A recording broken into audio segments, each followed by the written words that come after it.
अस्सलामुअलैकुम दोस्तों, खुशामदीद cursed whispers पर, जहां हर कहानी दिल की धड़कन तेज कर देती है और हर कहानी के पीछे छुपा है एक खौफनाक राज। आज मैं आपका मेजबान एक ऐसी सच्ची और रूह कांप देने वाली कहानी लेकर आया हूं जो आपको रात भर सोने ना देगी। ये कहानी है एक पुरानी हवेली की, जहां एक बंद कमरे का ताला खोलने से एक ऐसी खौफनाक मखलूक आजाद हुई कि जिसने सबकी नींदें हराम कर दी। तो तैयार हो जाए, आयात करीमा का हिसार कर ले, और अगर अकेले है तो कमरे की लाइट ऑन कर ले, क्योंकि ये कहानी सुनकर आपका दिल दहल जाएगा।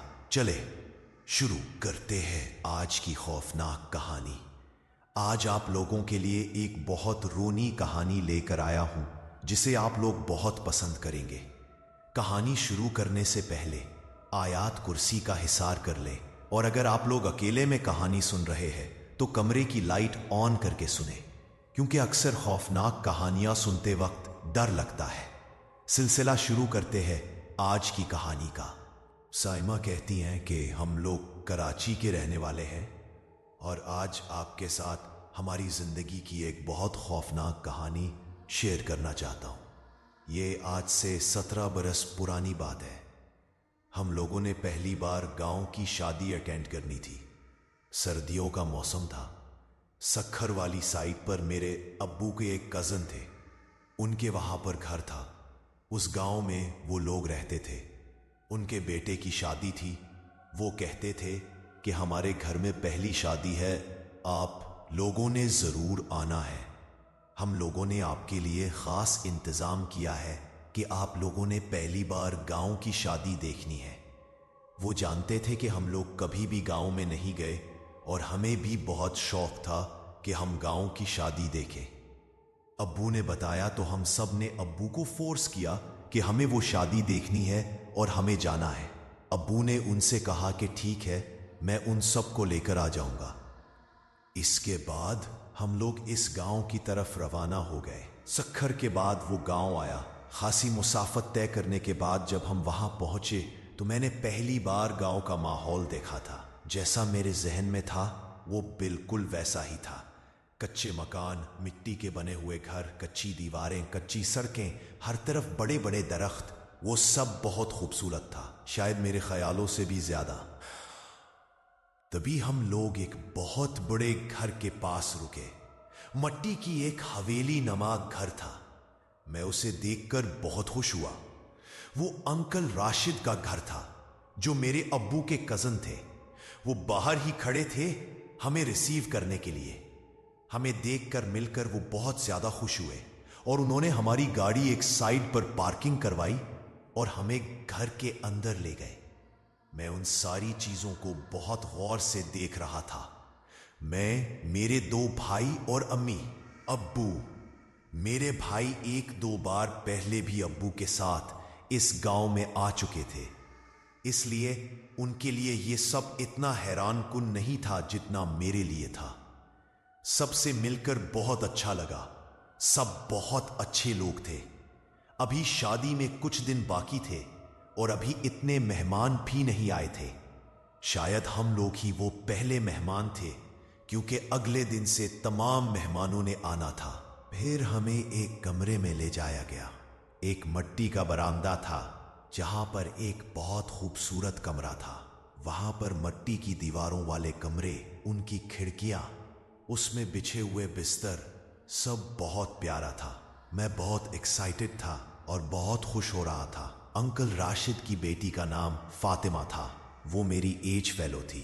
उससे मिलकर मुझे बहुत अच्छा लगा। वो बिल्कुल मुझे इस तरह ट्रीट कर रही थी जैसे मेरी बहन हो। खाना खाने के बाद हम लोगों ने थोड़ा आराम किया तो फातिमा कहने लगी, आओ मैं तुम्हें अपने घर की छत के ऊपर से सारा गांव दिखाती हूं। उनका घर खासी बुलंद था। मैं उसके साथ चला गया। ऊपर खुली फिजा में हवा बहुत ठंडी चल रही थी। आसपास घने दरख्त भी थे और मैं हर तरफ वो खुले मैदान, खेत, गलियां, वो सारी जगह देख रहा था। मुझे बहुत अच्छा लग रहा था। वहां पर उनका एक कमरा था जिसके ऊपर ताला लगा हुआ था और उसके ऊपर एक धागा भी बंधा हुआ था। मैंने पूछा, फातिमा, इस कमरे पर ताला क्यों लगाया हुआ है और ये धागा क्यों बंधा हुआ है? उसने कहा, नहीं, कुछ नहीं, बस वैसे यहां पर कुछ पुराना सामान रखा हुआ है, इसलिए उसे ताला लगा दिया गया है। मैंने कहा, अच्छा ठीक है। हम लोग नीचे आ गए। एक दिन वहां पर रहे। मैंने गांव की खासी जगह भी देखी। अब शादी के फंक्शन शुरू हो गए। आज मेहंदी थी। उस कमरे से भी कुछ सामान निकाला गया। मेहंदी का फंक्शन जो था, उनके घर की छत बहुत बड़ी थी। वहां पर टेंट लगाकर उसे अच्छी तरह से कवर किया गया था और ऊपर से भी कवर था। वहां पर आग जलाकर उन लोगों ने बहुत प्यारा सेटअप किया हुआ था। मैंने खुद उस कमरे से कुछ सामान निकालते लोगों को देखा। उसके बाद फिर से उस कमरे को बंद कर दिया गया। फंक्शन शुरू हो चुका था। सब वहां पर बैठे थे। अचानक मैं थोड़ा बोर होने लगा। मेरे सर में दर्द हो रहा था। वो गाने वगैरह सुन सुनकर मैं वहां से बाहर निकलता चला गया और चलते चलते तीसरी छत की तरफ जाने लगा, जो ऊपर वाला हिस्सा था। जैसे ही मैं उस बरामदे के पास से गुजर रहा था जहां पर वो कमरा था, उस कमरे के अंदर से किसी की आवाज आ रही थी। अंदर कोई औरत बोल रही थी और वो ये कह रही थी, दरवाजा खोलो, मैं कमरे के अंदर हूं, दरवाजा खोलो। जब मैंने आवाज सुनी तो आवाज कमरे के अंदर से आ रही थी। वो कह रही थी, दरवाजा खोलो, मैं कमरे के अंदर हूं, किसी ने दरवाजा बंद कर दिया है। मैं बहुत हैरान हुआ कि ये क्या है। मैं गया तो फातिमा उधर अपने भाई की मेहंदी की रसूमात कर रही थी। अब मैं किसको बुलाता? वहां पर किसी को नहीं जानता था। मैं घर के अंदर गया। वहां पर कुछ मुलाजिम और मुलाजिमा काम कर रहे थे। मैंने उनसे कहा, ऊपर वाले कमरे की चाबी दे दो, वहां पर कोई औरत अंदर रह गई है और किसी ने ताला लगा दिया है। तो एक गांव वाले ने इशारा किया कि मुलाजिमा के सामने चाबियां हैं, वहां से ले ले। वो काम काज कर रही थी। जैसे ही मैं वहां गया तो लकड़ी का एक स्टैंड दीवार के साथ लगा हुआ था, जिस पर बहुत सी चाबियां लटक रही थी। वहां से जब मैंने देखा तो एक चाबी थी जिस पर धागा लपेटा हुआ था, वही धागा जो ऊपर ताले पर था। मैंने वो चाबी उतारी और छत पर चला गया और मैंने जाकर वो ताला खोल दिया। जैसे ही मैंने ताला खोला, मैंने कमरे का दरवाजा खोला। अंदर से बहुत तेज हवा का झोंका मेरे मुंह पर आया। मैं डर गया कि ये क्या। अंदर बहुत अजीब सी बदबू भरी हुई थी। वो कमरा तो खाली था। वहां पर कोई सामान, कोई औरत, कुछ भी नहीं था। उस कमरे के अंदर दीवार पर कीलें लगी हुई थी। उन कीलों के साथ धागों का जाल बना हुआ था और उस जाल में कुछ तावीज लटक रहे थे। वो तावीज जब मैंने देखे तो मैं घबरा गया। अभी मैं उस कमरे को देख ही रहा था कि अचानक मेरा सर घूमने लग गया। जैसे ही मैं पलटकर बाहर आने लगा तो मैं क्या देखता हूं, जैसे सामने एक औरत खड़ी है। वो बहुत ज्यादा काले चेहरे वाली थी। उसका चेहरा बहुत ज्यादा डरावना था। मैं डर गया कि ये क्या है। तभी वो औरत तेजी से तीसरी छत की तरफ चली गई। मैं तो घबरा गया। मैंने कमरे का दरवाजा जल्दी से बंद किया। ताला नहीं लगाया। चाबी उसके अंदर ही लटक रही थी। मेरा सर चुकरा रहा था। ऐसा लग रहा था कि मेरे सर में, मेरे दिमाग में जैसे ही मैं टेंट्स की तरफ गया, मेरा कुछ ध्यान भटक गया। जब मैंने सबको वहां पर देखा, रोशनी देखी, मैं आग के पास बैठ गया। अम्मी ने मेरे चेहरे के बदले रंग देखे तो अम्मी कहने लगी, क्या हुआ है तुम्हें? मैंने कहा, कुछ नहीं, मुझे ठंड लग रही थी। अभी मैं किसी को कुछ बताना नहीं चाहता था, क्योंकि मैं जानता था कि शादी वाले घर में अगर मैंने कोई बात की तो यहां पर मामला बन जाएगा। इतने मेहमान आए हुए हैं। मेहंदी का फंक्शन तकरीबन 1-2 घंटे और चला। उसके बाद मेहंदी का फंक्शन खत्म हो गया। हम लोग बहुत थक गए थे। हम लोगों का स्टेज इस कमरे में था। कपड़े वगैरह बदलकर हम लोग इधर चले गए। थोड़ी देर बाद फातिमा आई, बातें वगैरह की, वो भी सोने के लिए चली गई। जैसे ही आधी रात का वक्त हुआ, सब सो रहे थे। बाहर बहुत ठंड थी। अचानक मुझे ऐसा लगा कि मेरे पांव की तरफ से मेरे ऊपर ली हुई रजाई को कोई हटा रहा है। वाज़े तौर पर लग रहा था जैसे किसी ने मेरे पांव से रजाई को खींचकर उतारने की कोशिश की हो। मुझे लगा शायद बिस्तर से नीचे रजाई गिर गई है, भारी है। जब मैंने खींचना चाहा तो वो किसी ने पकड़ी हुई थी। मेरी आंख खुल गई तो मैं क्या देखता हूं कि सामने फातिमा खड़ी थी। वो इशारा करके मुझे बुला रही थी। मैंने उससे पूछा, क्या हुआ है? उसने चुप रहने का इशारा किया और मुझे बाहर बुलाया क्योंकि सब सो रहे थे। मैं उठा, मैंने शाल ली। फातिमा के सामने वो बाहर निकली और मैं उसके पीछे आया। वो मेरे सामने सीढ़ियां चढ़ती हुई ऊपर जा रही थी। पूरे गांव में धुंध छाई हुई थी। मुझे बिल्कुल भी समझ में नहीं आ रहा था कि इतनी सर्दी में ये ऊपर क्यों जा रही है। उसने सीढ़ियों में खड़े होकर फिर मुझे बुलाया, इशारा किया। मैं फिर उसके पीछे ऊपर गया। जैसे ही मैं सीढ़ियों पर पहुंचा, ऊपर फातिमा नहीं थी। सामने उस कमरे का दरवाजा खुला हुआ था और उसमें एक मध्यम सा बल्ब जल रहा था। अंदर से फातिमा की आवाज आ रही थी, साइमा यहां पर आओ, जल्दी आओ, तुम्हें कुछ दिखाना है, इससे पहले कि सब जाग जाएं। मैंने उससे कहा, ये कौन सा वक्त है इतनी रात को ऊपर आने वाला? इतनी सख्त सर्दी है, मेरा तो जिस्म कांप रहा है ठंड से। मैंने अपनी शाल और लपेटी और आंखें भरने लगी। जैसे ही मैं उस कमरे की तरफ गया, जो मंजर मैंने देखा उसे देखकर शायद मैं मर ही जाता अगर बेहोश ना होता। मैंने देखा कि सामने एक बहुत हियानक चेहरे वाली औरत जमीन पर बैठी थी। उसका चेहरा मुकम्मल तौर पर जला हुआ था। उसकी एक आंख थी और एक आंख नहीं थी। वो अपने सर के बाल बना रही थी। उसके बाल इतने अजीब थे कि एक तरफ बालों का ढेर था, हाथ टेढ़े थे। वो खौफनाक आंखों से मेरी तरफ देख रही थी। जैसे ही मैंने उसे देखा, पहले तो मुझे यकीन ही नहीं आया कि ये क्या चीज है।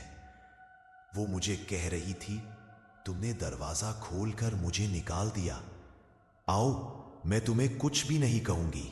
बस जब उसने ये अल्फाज बोले, मेरी चीख निकली और वही गिर पड़ा और बेहोश हो गया। मुझे नहीं मालूम कि मेरी चीख किसने सुनी और किसने नहीं। जब मुझे होश आया तो मेरे आसपास सब थे।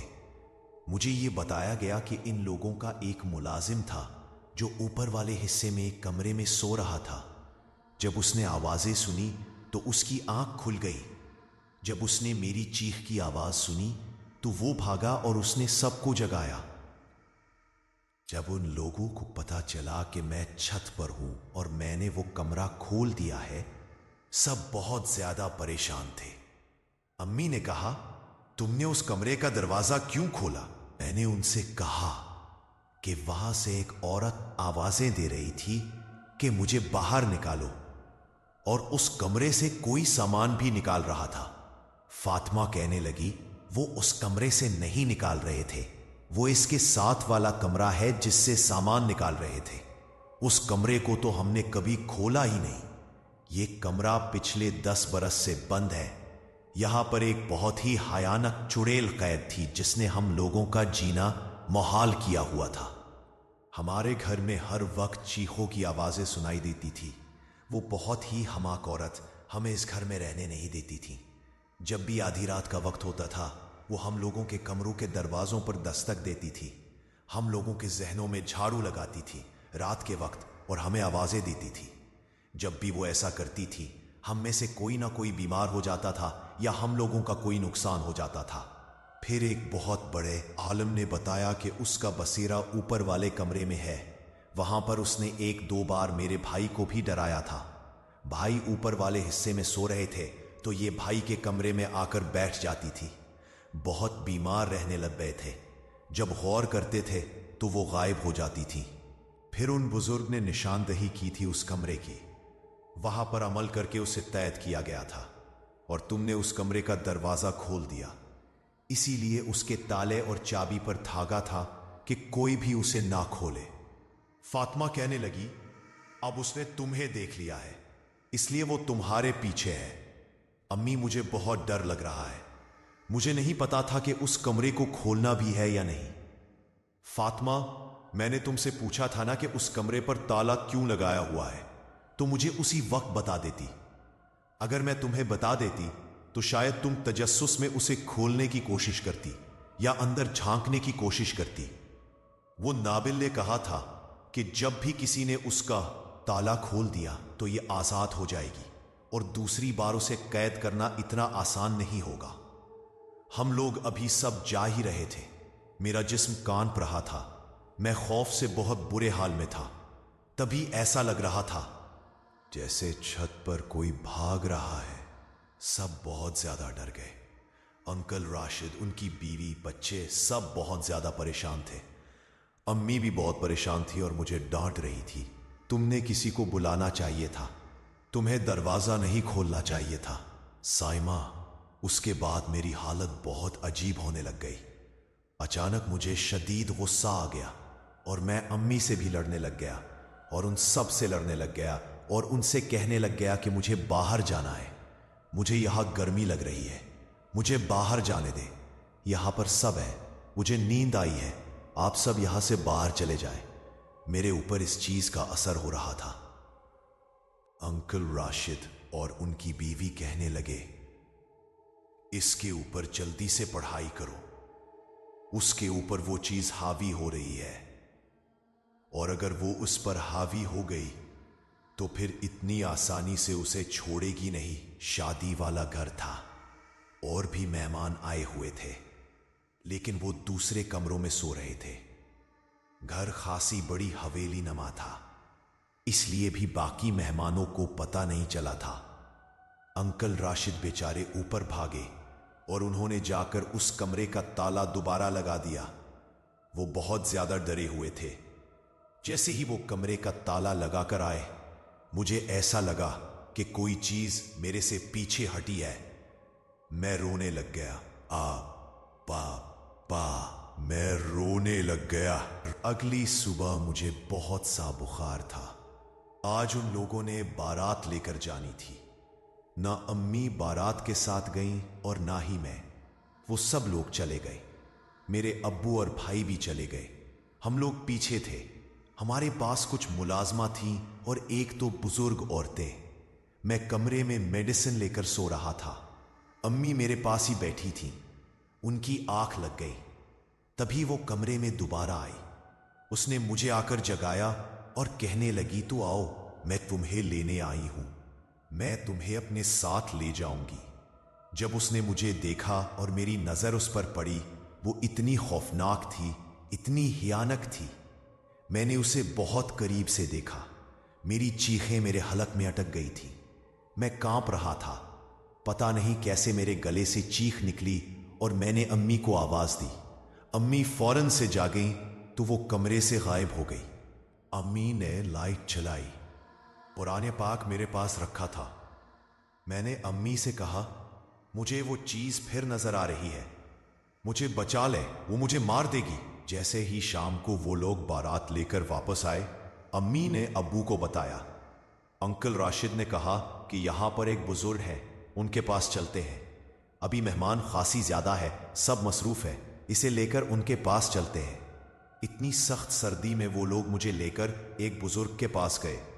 घने दरख्तों में एक मट्टी का घर था जहां पर मुझे लेकर गए। उनकी एक छोटी सी बैठक थी, मट्टी वाली।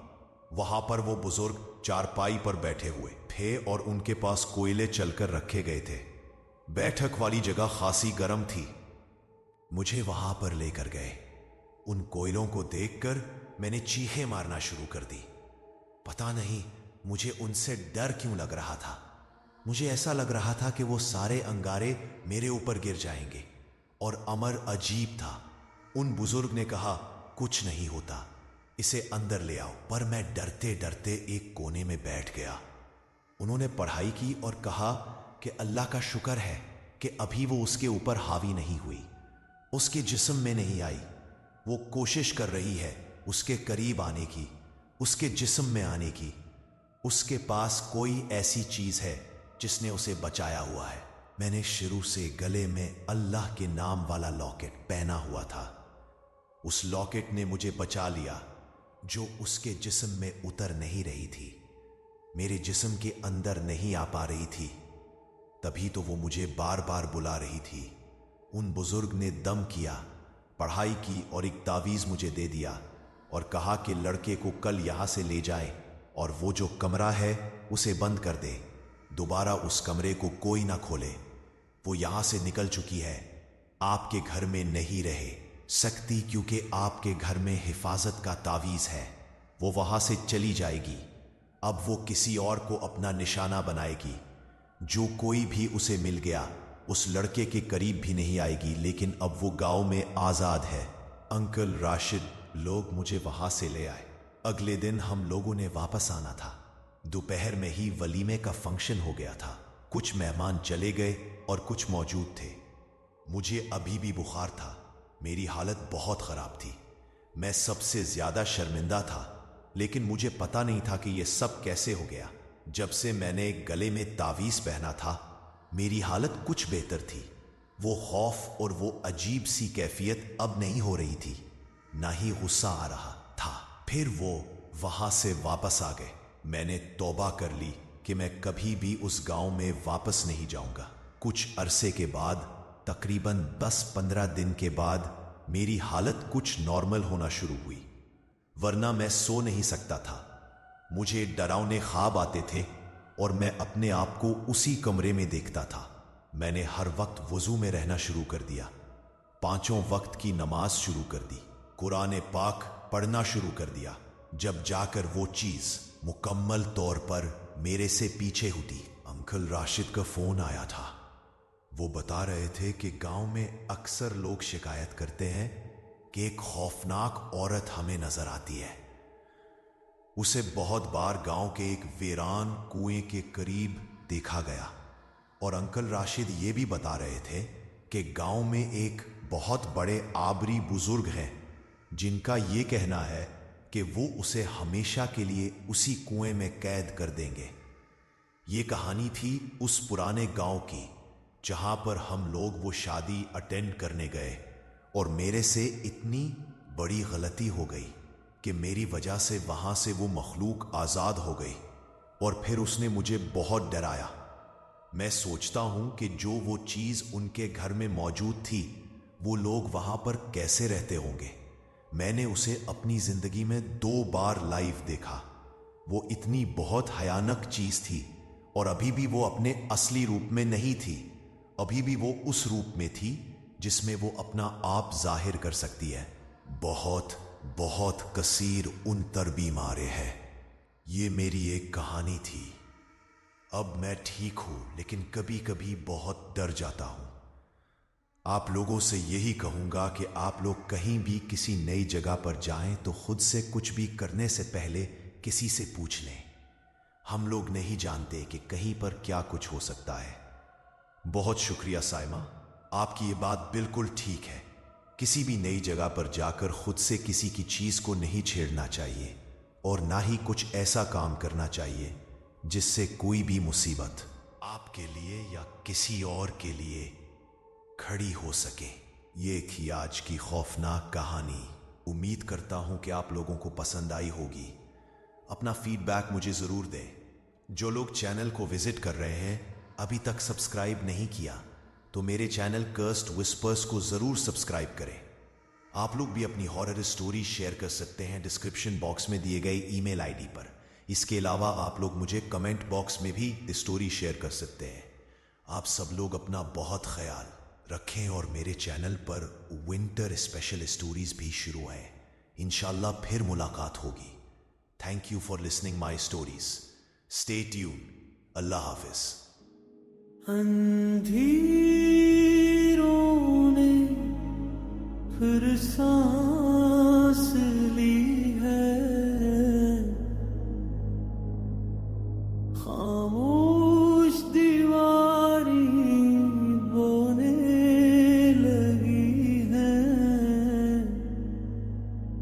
कहीं दूर कोई रो रहा है या कहानी जिंदा हो गई है।